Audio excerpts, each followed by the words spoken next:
Nós vamos abrir as nossas Bíblias para a leitura em Mateus, capítulo 26.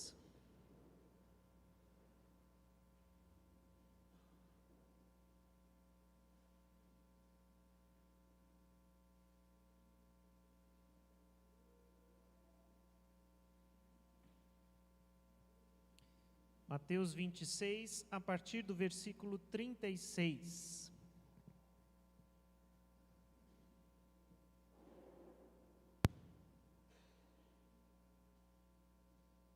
Mateus 26.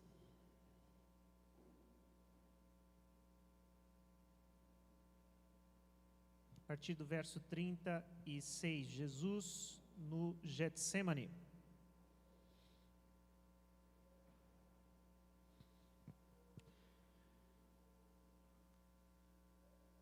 Assim diz a palavra.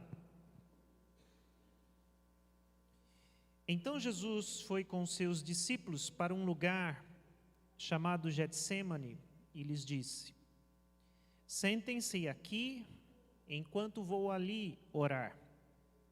Levando consigo Pedro e os dois filhos de Zebedeu, começou a entristecer-se e angustiar-se. Disse-lhes então: a minha alma está profundamente triste, numa tristeza mortal. Fiquem aqui, vigiem comigo. Indo um pouco mais adiante, prostrou-se com o rosto em terra e orou: meu Pai, se for possível, afasta de mim este cálice. Contudo, não seja como eu quero, mas sim como tu queres. Depois voltou aos seus discípulos e os encontrou dormindo. Vocês não puderam vigiar comigo nem por uma hora?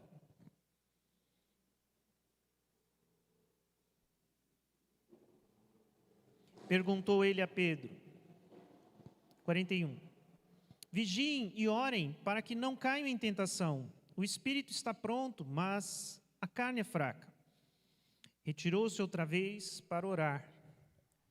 Meu Pai, se não for possível afastar de mim este cálice sem que eu o beba, faça-se a tua vontade.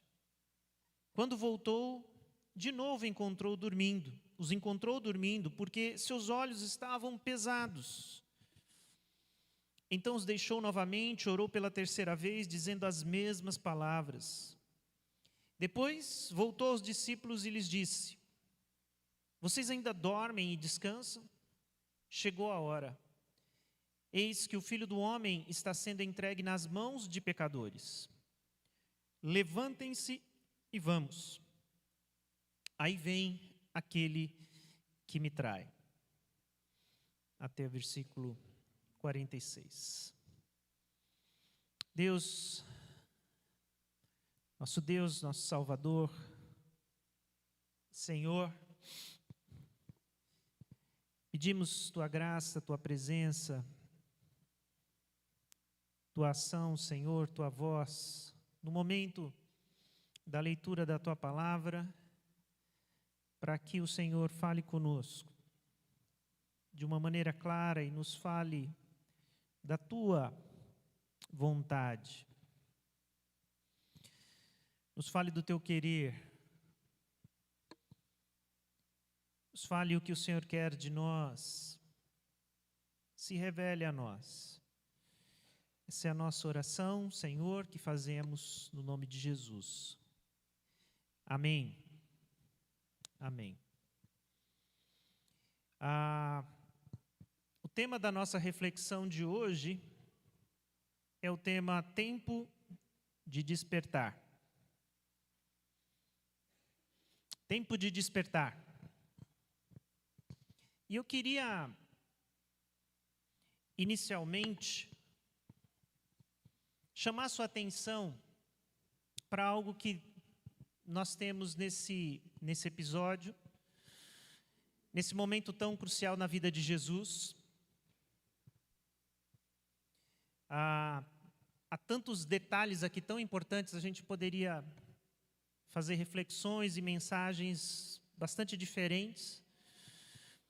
a respeito desse momento de Jesus em oração, mas eu quero chamar a sua atenção para um contraste. Quero chamar a sua atenção para o contraste entre os discípulos e Jesus, vivendo uma mesma situação, num mesmo local, mas enquanto Jesus se preparava para sua missão, o ápice da sua missão, se preparava para a cruz, enquanto Jesus vivia o conflito dessa confirmação, enquanto Jesus se angustiava, enquanto Jesus provavelmente carregava sobre si a opressão, toda uma obra do inimigo tentando talvez desanimá-lo, desviá-lo do seu caminho. Enquanto tudo isso acontecia, e aquele era um momento chave para a história da humanidade, porque se Jesus falhasse ali, fraquejasse, dissesse para Deus, Deus, esquece, não vai dar, não vou. Né? Se na sua oração final ele diz, esse cálice eu não vou beber, arruma outro, o que seria de nós? Então, era um momento crucial. Jesus chamou os seus discípulos, Jesus chamou os mais íntimos, Jesus chamou aqueles mais atuantes, Jesus chamou aqueles que o acompanhavam sempre, porque ele precisava de companhia. A gente raramente vê Jesus pedindo ajuda, mas ele faz isso aqui. Ele diz, vigiem comigo,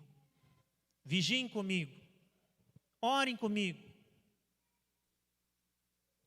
me ajudem, participem disso comigo. Mas o que a gente vê? Os discípulos simplesmente não conseguem. Eles estão tomados de sono. Estavam cansados, sim, provavelmente à madrugada, um dia muito agitado. E eles não conseguem orar, eles dormem. Mas nos chama muita atenção que eram os discípulos de Jesus, eram seus amigos, eram os mais próximos. Mas não conseguiam compartilhar com Jesus aquele momento. E aí a gente vê esse contraste imenso, né? Entre o que Jesus vivia e o que os discípulos experimentavam. Eu queria pensar com vocês um pouco aqui e usar esse episódio como uma analogia, uma ilustração do sono dos discípulos, mas a gente pensasse de uma maneira mais profunda e ilustrativa de um estado espiritual que pode atingir inclusive os discípulos de Jesus mais próximos, mais fiéis a Ele. Eu queria pensar nisso na nossa vida, na nossa experiência, na experiência da nossa igreja.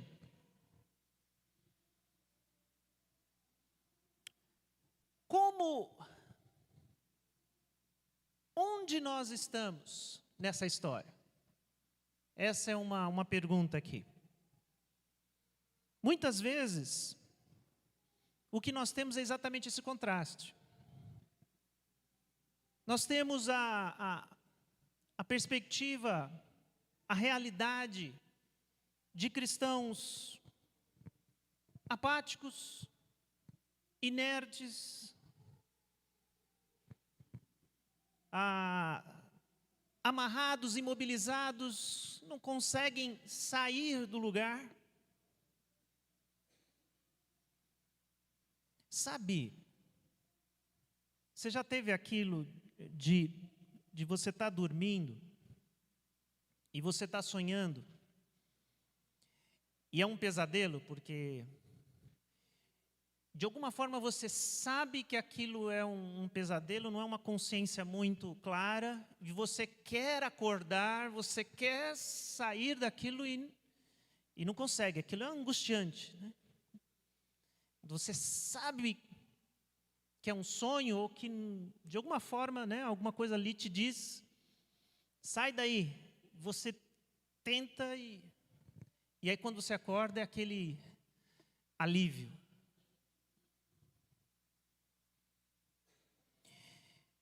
Pensa que muitas vezes nós temos a realidade de cristãos, discípulos de Jesus, mas que vivem num estado de inércia, de sonolência, de mobilização. Mas quando você pensa em Cristo, e agora dentro do nosso contexto, igreja, quando você pensa no Espírito Santo, o que é o Espírito Santo? O Espírito Santo é Deus em missão, é Deus em ação. O Espírito Santo, ele é fúria, o Espírito Santo é vida, o Espírito Santo é pura vitalidade, o Espírito Santo é a ação de Deus salvadora, o Espírito Santo, ele é santificador, o Espírito Santo, ele está movendo a igreja, ele move as pessoas, ele promove avivamento, ele acorda, ele ressuscita. Isso é o Espírito Santo. Então, é um contraste muito grande quando a gente pensa o que é o Espírito Santo, ou quem é o Espírito Santo, e como ele age, e como muitas vezes os discípulos de Jesus estão. O sono espiritual pode nos impedir de vigiar.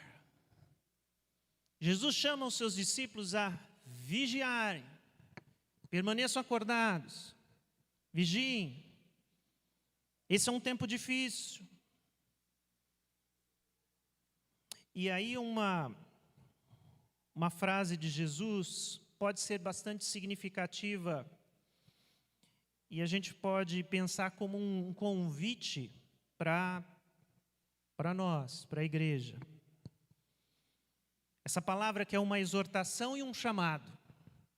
Vocês ainda dormem e descansam? Chegou a hora, levantem-se e vamos. Essa é a palavra de Jesus para os discípulos. E essa pode ser a palavra de Jesus para nós.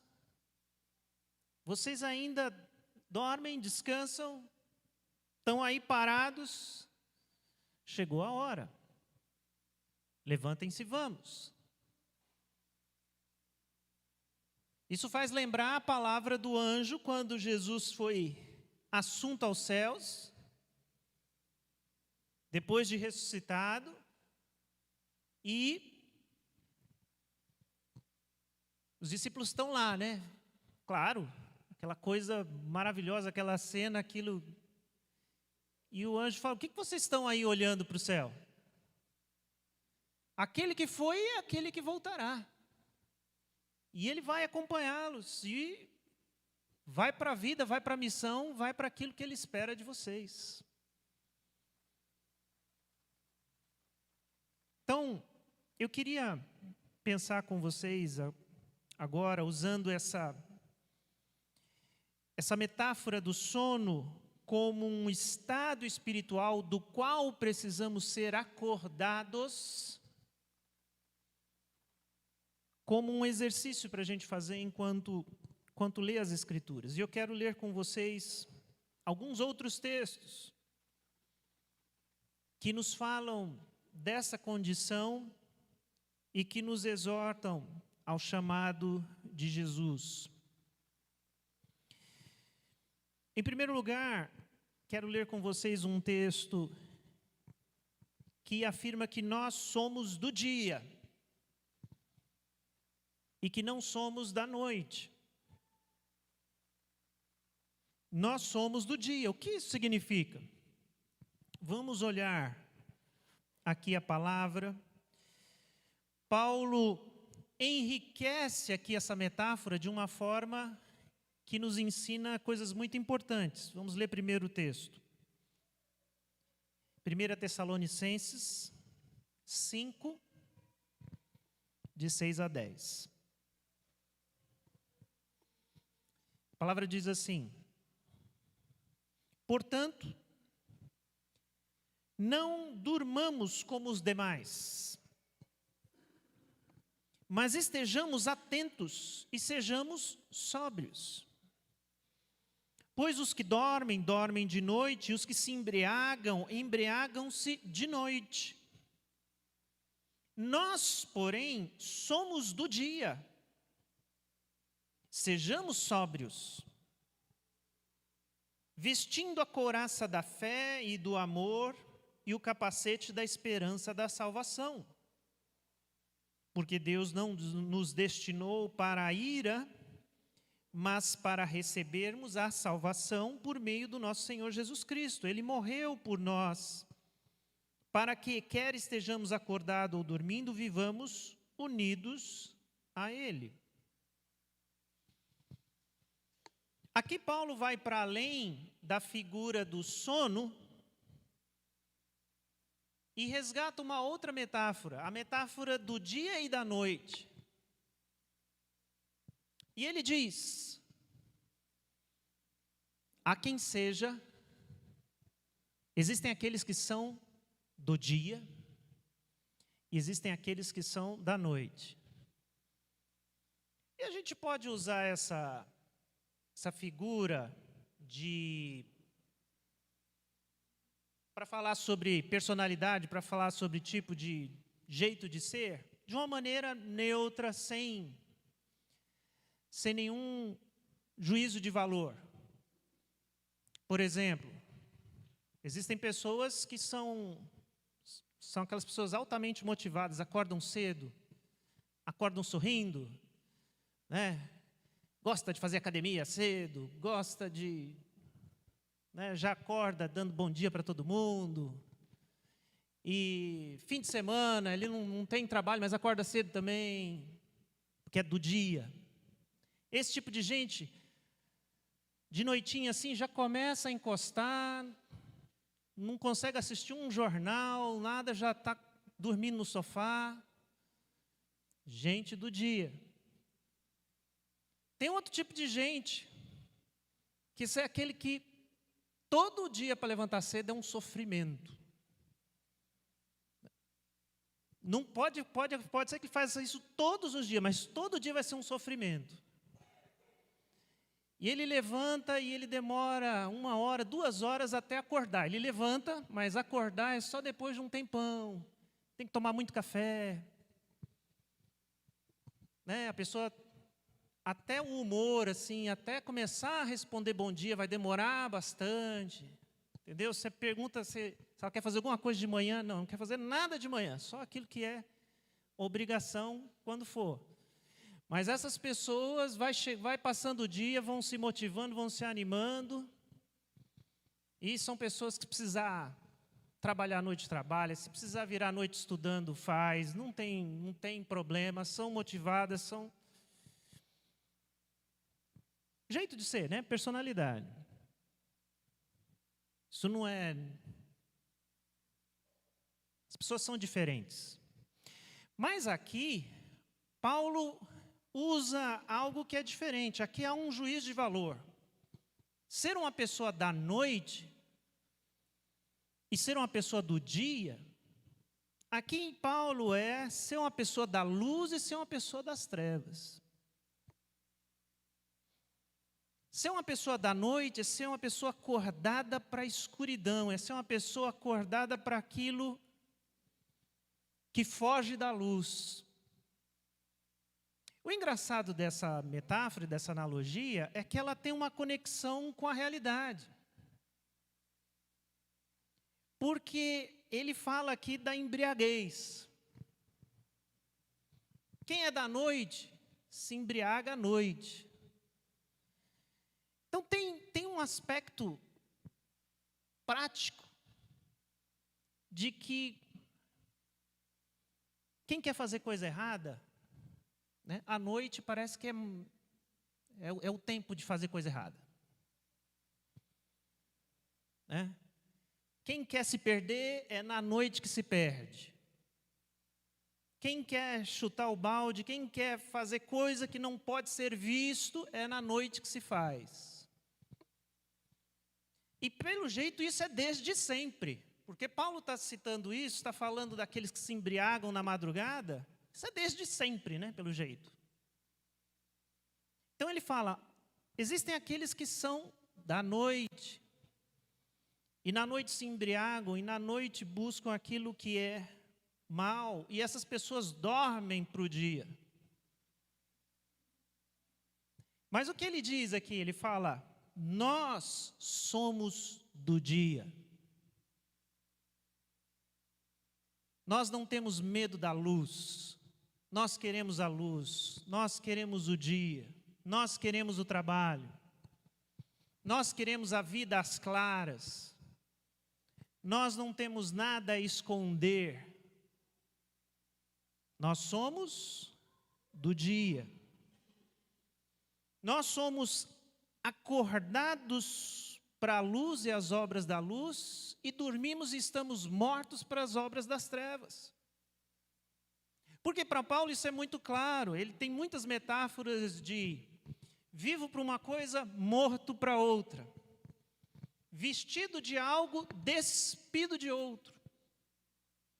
E aqui para ele funciona exatamente assim. Nós somos acordados para uma vida e dormimos para outra. Então, para o pecado, dormimos. Para essa noite, que é uma noite dos que se escondem de Deus, para isso,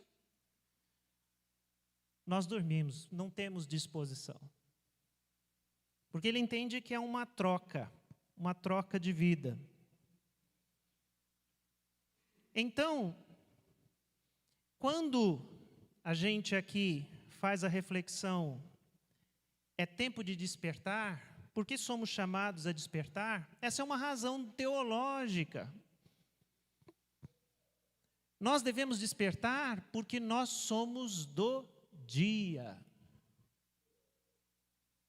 E se o dia está aí, né, se o sol apareceu, se Deus nos chama, estejamos acordados e vivamos o dia. E aqui também há uma reflexão muito importante, que é, se nós estamos adormecidos para as coisas de Deus, sonolentos para as coisas de Deus, isso pode significar que ainda estamos muito acordados para as coisas do mundo, das trevas e do pecado. Entende? Dentro dessa analogia, está com muito sono de dia, é porque a sua noite está muito agitada.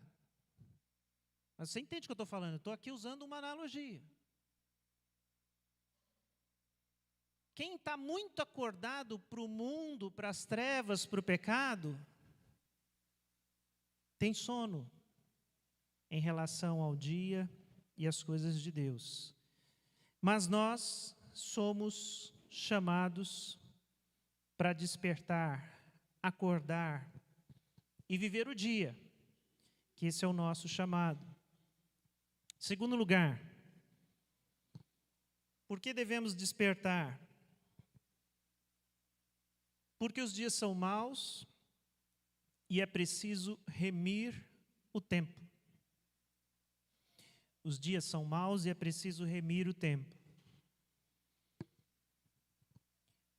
Paulo usa novamente a metáfora do acordar, agora em Efésios, nos trazendo uma outra lição. E aqui ele diz, por isso é que foi dito, desperta, ó tu que dormes, levanta-te dentre os mortos, e Cristo resplandecerá sobre ti. Tenha cuidado com a maneira com que vocês vivem.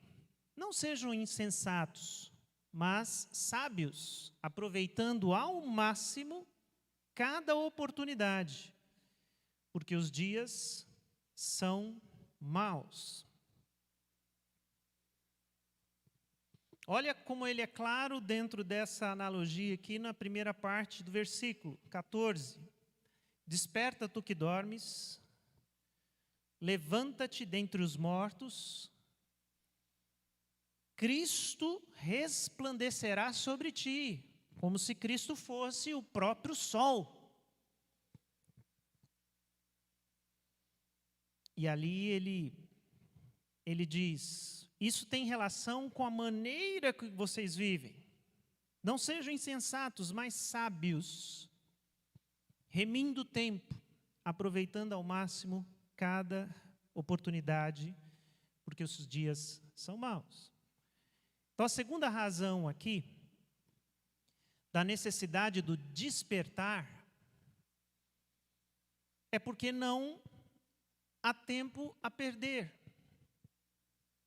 É preciso seguir em frente e rápido. Há algo acontecendo à nossa volta e Deus conta conosco, Deus conta comigo. Essa é a razão por que precisamos despertar agora.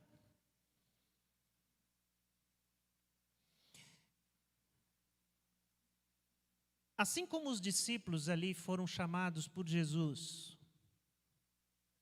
Jesus disse, vigiem comigo.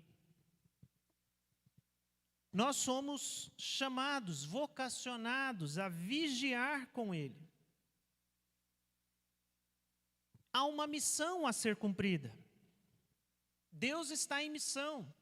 O Espírito Santo está em missão. Ele está agindo. Há uma missão a ser cumprida. É por isso que nós somos chamados hoje. É por isso que nós somos chamados agora. E muitas vezes, o que acontece conosco é que nós estamos anestesiados, sonolentos em relação à situação do mundo. Agora, tenha em mente essa cena no Getsêmani.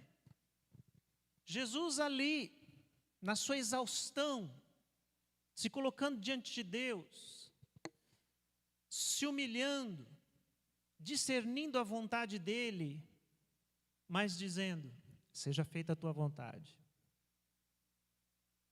E aqueles que deveriam apoiá-lo, não conseguiam assim fazer. Nós não podemos permitir que a gente faça parte de um grupo de pessoas, de discípulos, de igreja, que repete a ação dos discípulos. Que é enquanto o Espírito Santo está em missão, enquanto Cristo salva, nós estamos acomodados na nossa salvação, ou sei lá. Não, desperta tu que dormes, diz a palavra. Cristo resplandecerá sobre ti. Nós não podemos ser insensatos, nós somos chamados à vida sábia. Não podemos perder tempo. Remir o tempo. Remir o tempo. Aproveitar oportunidades, porque os dias são maus. Jesus vivia o dia mau por excelência. Aquele dia era o dia mau. O dia em que a cruz, a traição, a prisão, o peso dos pecados, tudo estava diante dele. E ele não pôde contar com ninguém. Os dias são maus. E os dias hoje são... Nós vivemos dias maus? Quais são os dias maus? E a pergunta, Deus pode contar conosco, Jesus pode contar conosco. Desperta do que dormes, diz a palavra. O chamado do Espírito é um chamado para a gente sentir, viver, deixar o sentimento de Deus ser o nosso sentimento. Deus ama a humanidade, Deus ama as pessoas, Deus ama os perdidos, Jesus ama as pessoas. O chamado cristão é um chamado de ter esse coração de Cristo, de amar também o mundo, as pessoas, de ter o mesmo sentimento de Jesus. Os discípulos foram chamados a, naquele momento, compartilhar a dor de Cristo, a sua tristeza, o seu peso, mas eles não conseguiram. A gente fica pensando, eu fico pensando, a gente fica aqui, o que aconteceu, por quê? E a gente pensando razões teológicas, será que faltava a eles o Espírito Santo, por isso eles não conseguiam orar e não conseguiam acompanhar Jesus? Será que eles estavam debaixo de um ataque espiritual tremendo? E eles não conseguiram reagir a essa opressão maligna que foi demonstrada através de um sono profundo? A gente fica pensando as razões. Mas o fato é que aquilo aconteceu com os discípulos naquele momento. E Jesus passou por aquilo sozinho. Graças a Deus que Jesus é Jesus, né? Que Ele é o Salvador, que Ele é o Filho de Deus obediente, submisso, que Ele fez tudo no nosso lugar. E mesmo quando Ele pediu ajuda e não teve, Ele continuou fiel e foi fiel até a morte.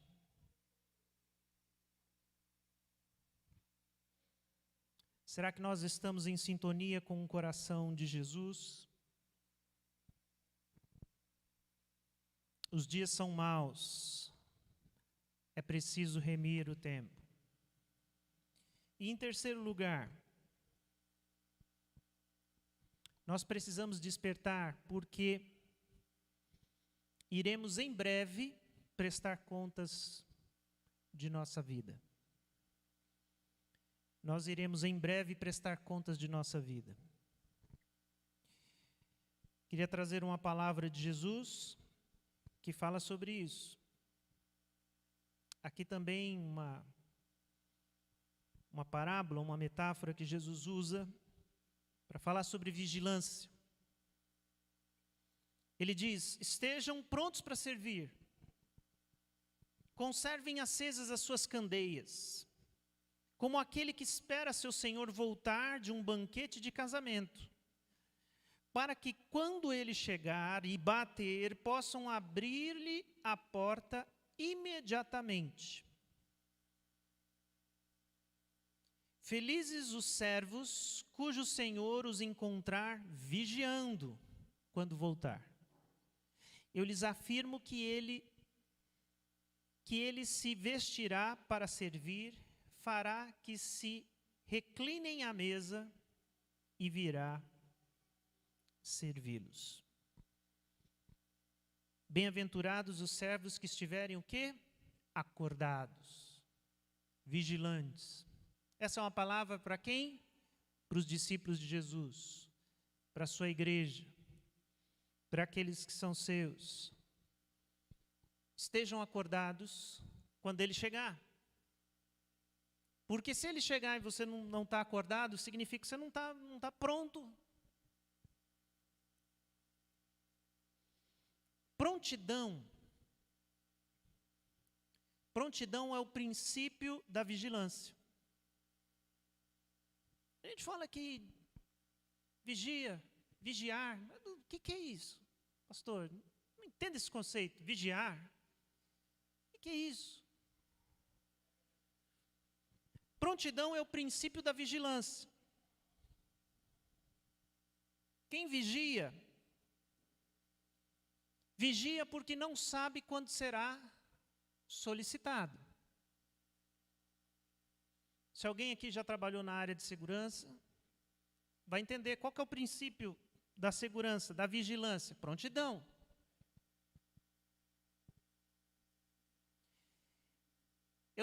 Não tem jeito, a gente não sabe o dia que o ladrão vem. Então tem que ter alguém esperando, tem que ter alguém de prontidão, tem que ter alguém alerta, tem que ter alguém acordado.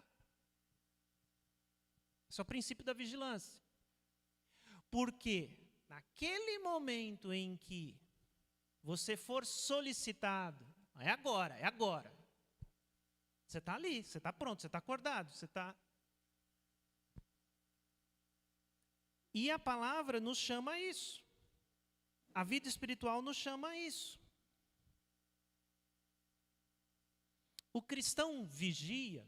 Por que o cristão vigia? O que isso tem a ver conosco? Porque a sua espiritualidade, a sua fé, o seu amor, pode ser pedido, pode ser exigido a qualquer momento.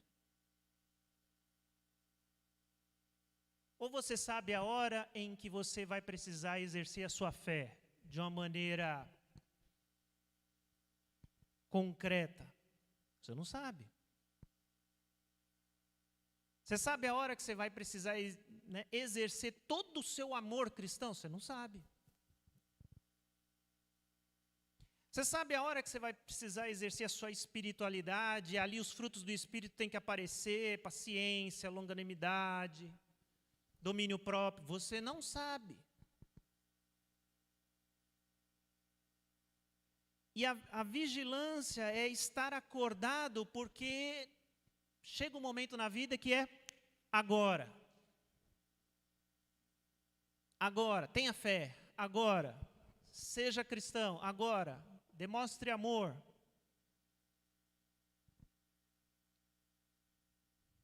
A gente não sabe. O princípio da vigilância é a prontidão.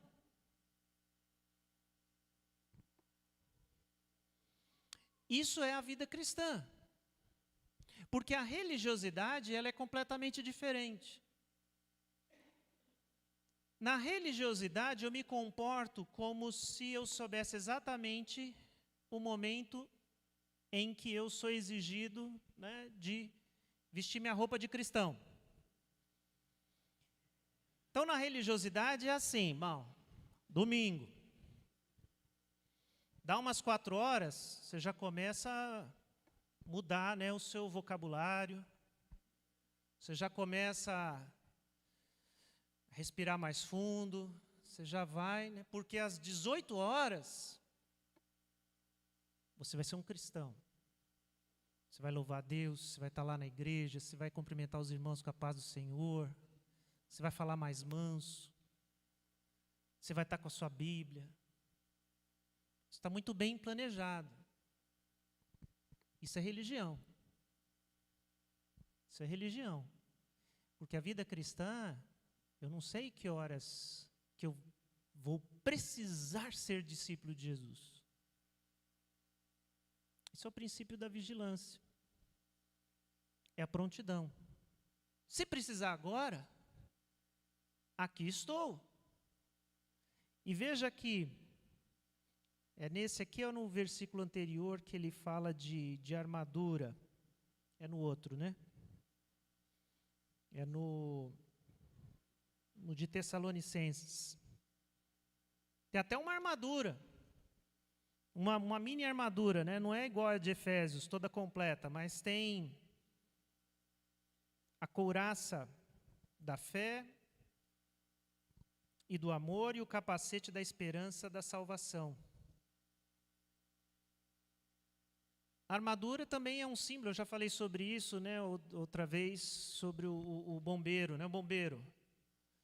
Existem algumas profissões que elas estão mais ligadas a essa figura da prontidão, né? O policial tem que estar pronto para agir. Tem que estar de plantão. O bombeiro, mesma coisa. Plantão, está lá, pronto. Ele está com a armadura para enfrentar o fogo, o que precisa. Paulo fala aqui de armadura. Agora, se você for pensar na armadura, no momento em que surgiu o fogo, o demônio na sua frente, meu amigo, até vestir, já era. O preparo, a prontidão, significa que eu estou vestindo aqui já, eu estou me preparando, eu estou na palavra, eu estou na oração, eu estou com a couraça da justiça, o capacete da salvação, porque a guerra está ali. E a hora que eu for chamado, eu estou pronto, ou não estou. É assim que funciona. Mas esse texto aqui de Jesus, ele diz que também temos uma outra leitura aqui, que iremos em breve prestar contas da nossa vida.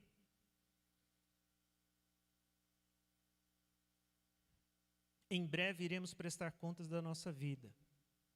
Ah, pastor, mas isso não é agora. Isso é quando eu morrer. Ou Jesus voltar. Não é agora. Não sei que aconteça alguma coisa muito, não é agora. Né? A gente não pensa assim? A gente não tem esse sentimento de que a gente ainda vai viver muito tempo e...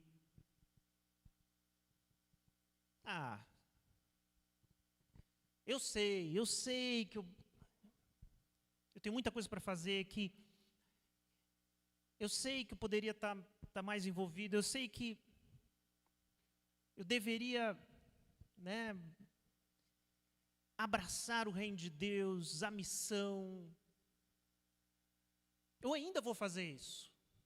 E aqui a palavra diz, nós iremos prestar conta da nossa vida em breve.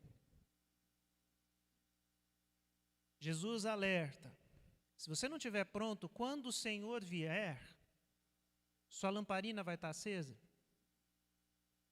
Quando Ele bater, você vai estar ali, abrir a porta e dizer, Senhor, estava te esperando. Estava só te esperando. O cristão é aquele que está pronto. Se Jesus o chamar hoje, ele está pronto. Ele vai abrir a porta para Jesus e dizer, Jesus, estou aqui esperando, entra, chegou a minha hora, ótimo.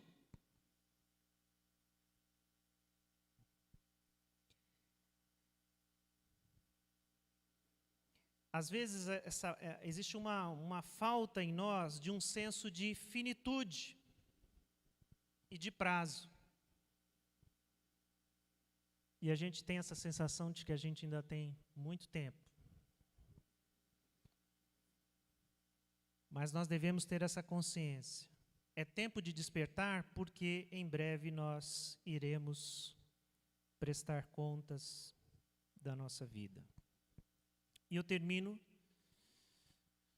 com um versículo do Salmo 132.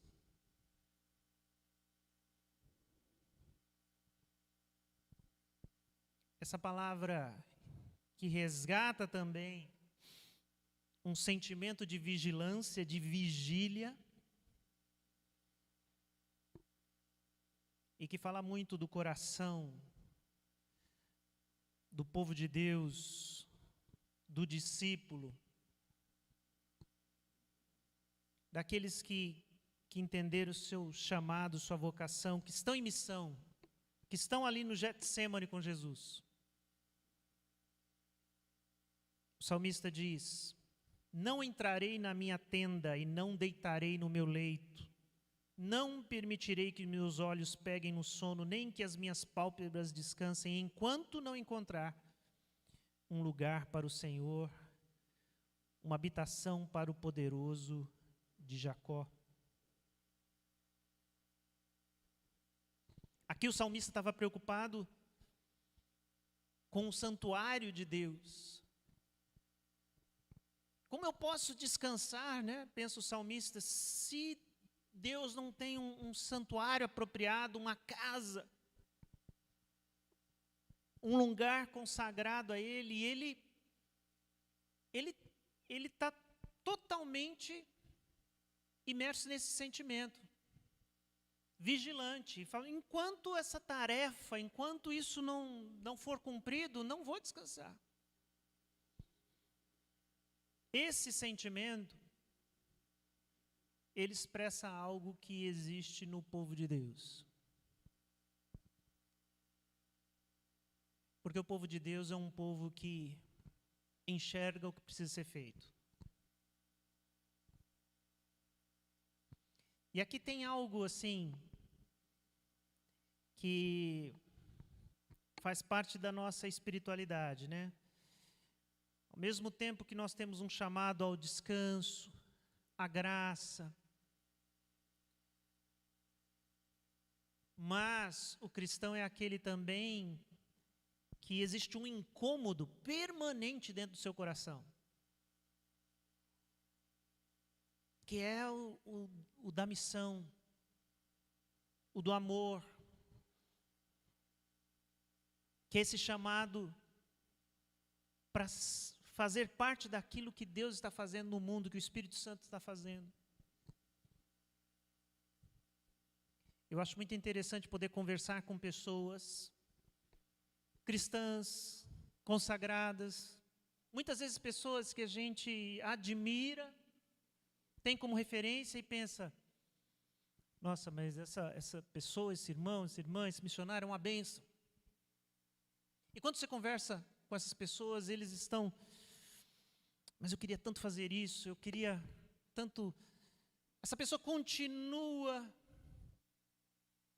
vivendo essa santa angústia de que, nossa, tem tanta coisa para fazer, o tempo é tão curto, nós somos tão poucos, quisera Deus pudéssemos fazer mais.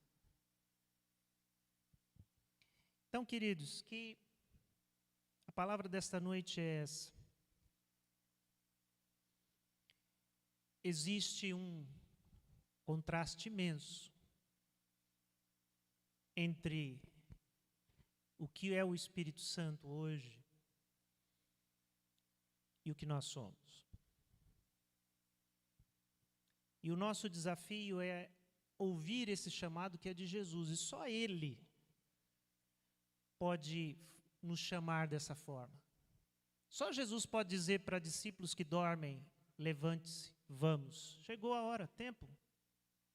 Só Ele pode fazer isso. Por mais profundo que seja esse sono, de qualquer nível espiritual que ele seja, porque é esse Cristo que levanta pessoas da morte. Foi Ele que disse isso para Lázaro, levante-se, vem para fora. Então Ele tem esse poder. Então, se tem alguém que pode te chamar, te levantar, te despertar e te dar uma nova vida, é Cristo. E Ele fala isso. Tua palavra, o Espírito diz isso. Desperta, levante-se. Vamos. Baixe sua cabeça, vamos orar.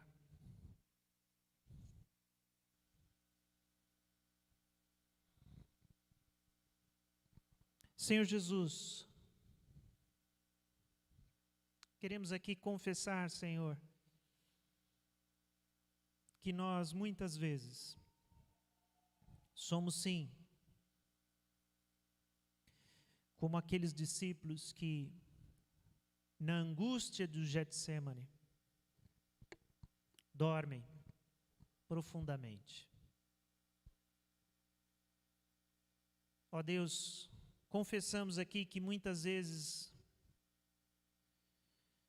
não sentimos aquilo que o Senhor sente. Não temos o sofrimento do mundo no nosso coração, o amor àqueles que se perdem, aqueles que sofrem. O compromisso com a missão, com a cruz, a luta contra o mal, contra o pecado, as angústias daqueles que lutam contra o pecado de frente.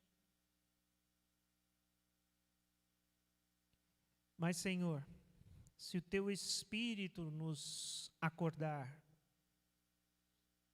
se o Teu Espírito nos levantar,